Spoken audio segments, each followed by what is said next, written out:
Hi, happy Manga Monday. Today I'm going to be talking about Girl That Can See It.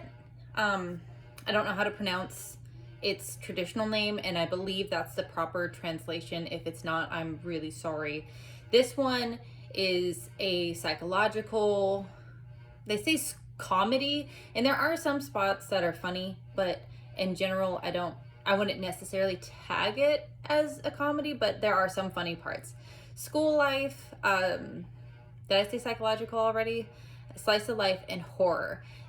I haven't read a ton of horror, but I have read some horror, and I do want to say right off the bat that it's for this manga, it is really nice because the author and the artist, every single chapter, there is a new ghost that appears. So our main female character, Miko, she's in high school, and one day, just randomly, she starts being able to see these ghosts, and they like really invade her personal space, and they want to know if she can see them, and it really creeps her out. So she just does the very best she can to pretend like she can't see them.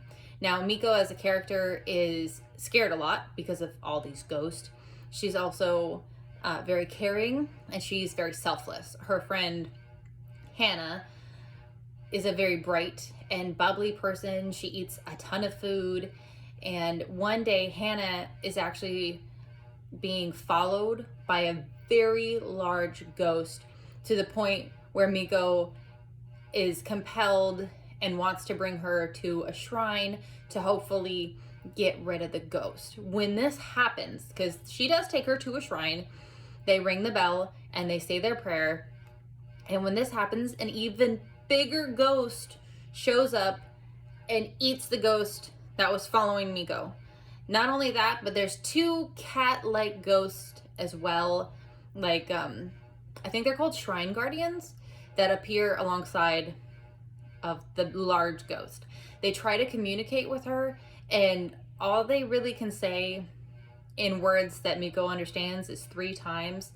Because this ghost god saves her and Hannah, she becomes indebted to it, and she doesn't realize this until further on, when it gets to the 3rd time it saves her and Hannah, and the ghost god tries to take Hannah, like possess Hannah and take Hannah's soul, basically. In the pursuit for Miko to try to get rid of seeing these ghosts, or trying to find a way to repel them, she comes across a elderly woman who's called the godmother. And the godmother can see some ghosts very clearly, like they will actually have like a human form, but then other ghosts, she only sees them as like a black cloud type deal. So she can tell right away that Miko can see them very clearly. She tries to give her a couple different bracelets, and they all break as soon as they get on Miko's wrist, and for whatever reason, they're just not powerful enough. So she ends up closing shop, saying good luck to Miko, and leaves. There is also a young girl who is a wannabe apprentice of Godmother. Like, somehow in her brain, she thinks she's the apprentice of Godmother, but she's really not. But she kind of is a very imaginative kind of person. Like, she can see some ghost. Like, she actually can see some of the smaller ghosts, but she can't really see the bigger ghosts. Like, she can see, I think she can kind of see smoke a little bit, but it seems like to me that she doesn't see the more powerful ghost. She only sees the weaker ghost. But what she can see that Miko can't is auras. So she can see Hannah has like a really strong, powerful aura that is attracting ghosts to her, but at the same time, it can also repel ghosts or hurt them. There is another old apprentice of the godmother who comes in later.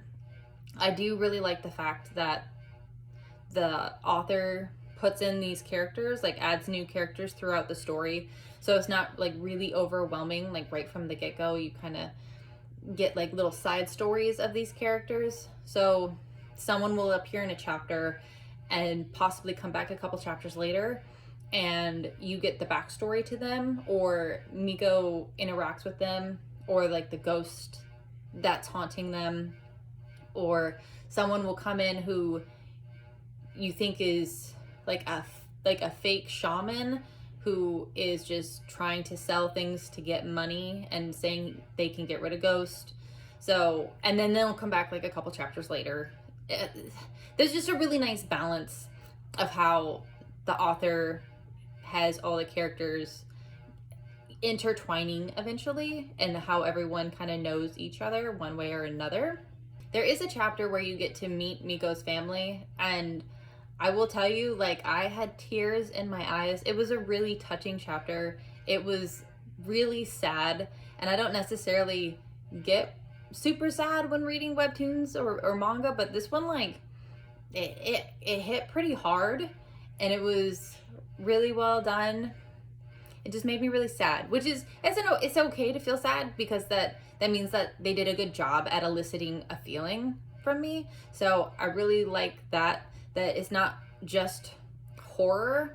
And you know, there's like some horror, there's some thrill, there's some suspense, there's a little bit of comedy, but there's also some sorrow in there. So I think this manga, it has a nice umbrella of feelings that you're getting, which is a really nice feeling. I do think if you have a chance to read this manga, you should.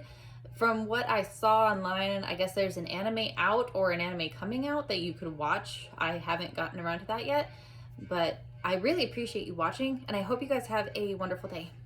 Bye, everyone.